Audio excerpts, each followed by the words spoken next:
Hi, I'm Sam Kaye and welcome to Thanet Writers investigates independent publishing.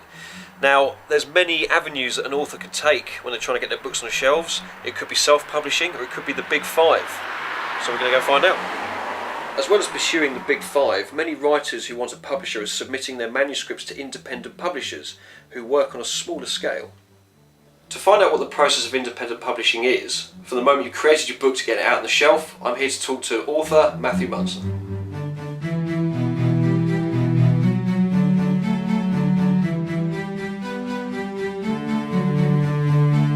Hello Matthew. Hello. Okay, you've had a lot of published work, guest columns, online contributions, but today we're really interested in your novels. Fall from Grace, Yep. Leap of Faith, Elysium Shadow, Yep. which is part of Chronicles. Yes. Yeah. All those books are published with independent publisher Inspired Quill. Yep. So my first question to you is, how did that come about? In fact, no. What avenues did you try before going this? Did you always want independent publisher? Not really. If I'm completely honest, this is back in 2010, 2011.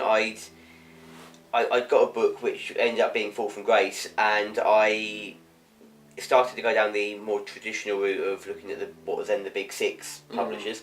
Now the big five, because two have merged. Yep. And because that's what I thought everyone did. So you go to the big six and you get an agent and you go to one of them and that's it. Because agents can pick their favourites from a slush pile a mile wide, I didn't get anywhere with that. And it was really when I started looking at the Writers and Authors yearbook one Christmas time that I started to become aware that the independent publisher market was bigger than I'd anticipated, and had been growing, I think, since the advent of ebooks, probably for kind of cheaper and more convenient ways of publishing and printing, with printers like Lightning Source doing print on demand, for example. So I started looking at independent publishers, and Inspired Quill was just one of the ones that I looked at.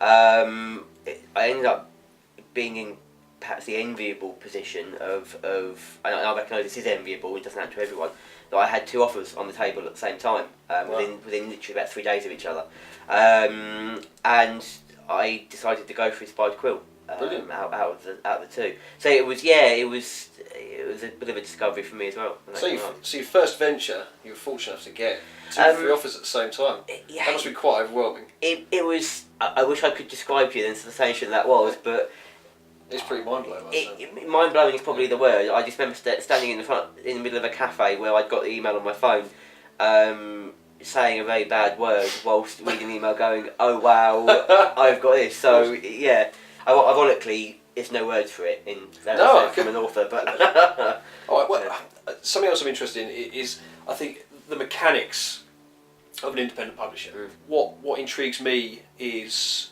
how much flexibility have you got as an author? So you've got your work, things like covers. For example, let's start with the cover. I think the first thing you want to do is make sure your cover catches the eye. How much input did you have when you had say the cover for your first one, Fall from Grace?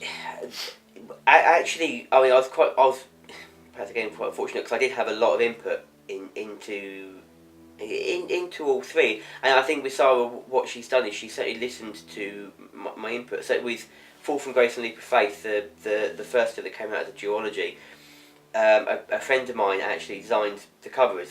Sarah actually recruited her as a freelancer, and my friend Lucy did the first two covers. So that was really fortuitous for me, because it meant that I could have someone that I could perhaps influence a lot more, because she lived about a 10-minute walk from my house. So that was quite nice. And her artwork was and is phenomenal. And she did a couple of other pieces of artwork, I think, for Sarah after mine. Lucy just couldn't do the third book for the Elysium, the start off the Elysium Chronicle. So a designer called Venetia, who works for Sarah, did that one, and that was a really interesting process for me, because it was the first time a front cover had been designed in terms of pure artwork, kind of, whilst I'd contributed and kind of said, well, I think maybe something like this, maybe a planet, or maybe this, or maybe that.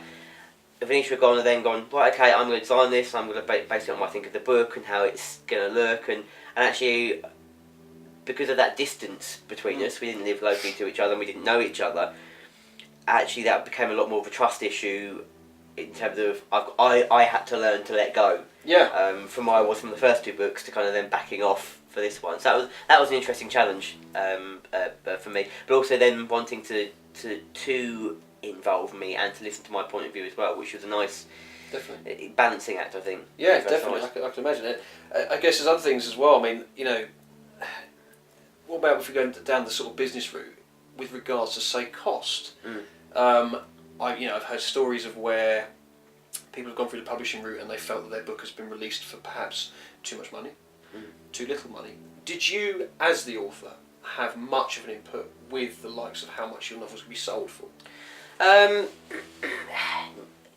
Yes and no, I think, is probably the slightly nebulous answer I can give to that. At the time when my first book was published, I actually ended up being the first author published with Inspired Quill. I was meant to be the second, but schedules changed and I became the first. So we looked at the industry standard and we kind of set the standard as the $7.99 kind of paperback figure that was fairly average for a book of my size and length at the time. And I was, to be honest, I was quite happy with that because I still am perhaps in a way green about the business side of things. So I'm always happy to listen to people who've got more expertise than me. And certainly for Elysium Shadow, we put the price up to $8.99, for example, because actually Sarah felt there was a business need to do that. I've never felt particularly the need to challenge that as yet, because people seem willing to, thankfully, pay that for them, and no one seems to have grumbled too much about paying $8.99 for an average length paperback novel at the moment. If I got feedback that was changing, I'd have that conversation with Sarah, and that's the beauty, I think, of certainly the independent publishers that I'm with. I can't comment on the others, but certainly with mine is that I can have that Skype conversation with Sarah directly and say, well, look, this is the feedback I'm getting as the author, what can we do about it? And even if there isn't anything we can do about it, I know Sarah's always there to listen, so that's quite positive. So straight away you've got an immediate contact. You've got someone you can go to. It's not a case of you're being dictated to.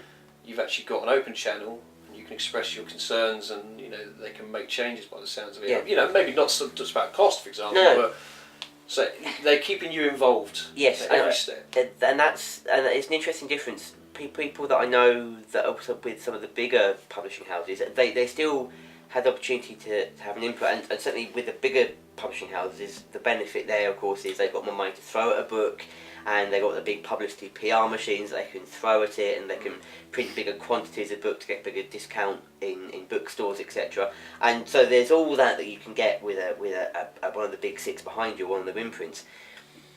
But then you kind of you become a number, I think, perhaps slightly more so, and that's not to say that there isn't a benefit to that, because if I could get the publicity machine of John Grisham's publisher or J.K. Rowling's publisher behind, quite possibly I could sell probably quite a few more units, but I would be one of course, X amount of hundreds of low to mid-rank authors that they have. With Inspired Quill as an independent publisher, I get that kind of more individualised service. So, time constraints. When you first signed that contract with the publisher, so for example, Fall from Grace, as soon as you had that first book in, what happened after that? Was it a case of, right, we want to sign you for X books, or we want your next book within a year? What happened? That was a one book deal, that first one, and we learned so much from that first book, because we actually, from me signing the contract to the book being published, took 6 months, which is just insanity. So I'm sure will back me up on this. It is madness to try and sign a contract to print a book, publish a book in 6 months, because you've got so much to do. You've got the edits to do, the revisions, 2-3 rounds of edits, you've got the covers to do, you've got the publicity machine to start mobilising, reviews to happen, etc. It was tough to do. It was, we'd never do it again in 6 months. And so, but from 2011 to now, we've learned so much. Yeah, so you've sort of grown together. Yeah, it's nice to do that journey. Okay, with your experience with Inspired Quilts, it would have to be specifically, because obviously every publisher will be slightly different. What about things like personal costs? Because obviously if you went down the self-publishing route, you'd obviously have to invest into the print. Have you had to put any of your own costs? Have you had to spend money on No, not at all. So I was kind of a traditional publisher in that sense. So I was a traditional publisher in every sense, except that she's independent of the bigger publishers.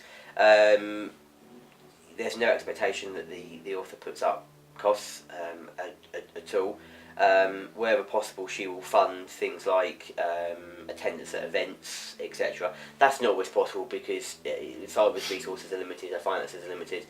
But no, the actual publishing process for Inspired Quill as a traditional independent press, no, there was absolutely no demand. And from that point of view, they shouldered all the financial risk, but of course as a result they take a reasonable share of the royalties as well, as a kind of award for that, and that's okay. That's good. So your personal experience with the independent publisher is that it's effectively, to a certain degree, minimal risk. Financially, for example, I mean, if you was to publish through self-publishing, you've always got that risk of not selling your books, and making a personal loss. So it sounds like it's quite low risk. Yeah, for the author, yes, absolutely. For the publisher, it's incredibly high risk. Of course, yeah. For you as the author. But for me personally, there was absolutely. I mean, the only, I guess, risk involved was to my reputation. If something went wrong, if the book was wrong, or there would.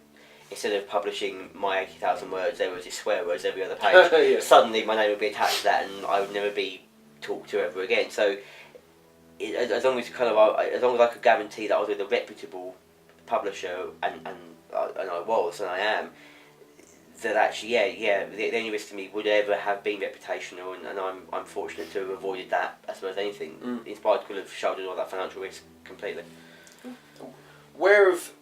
Obviously, with the 3 novels that you've now got released with Inspired Quill, where are they?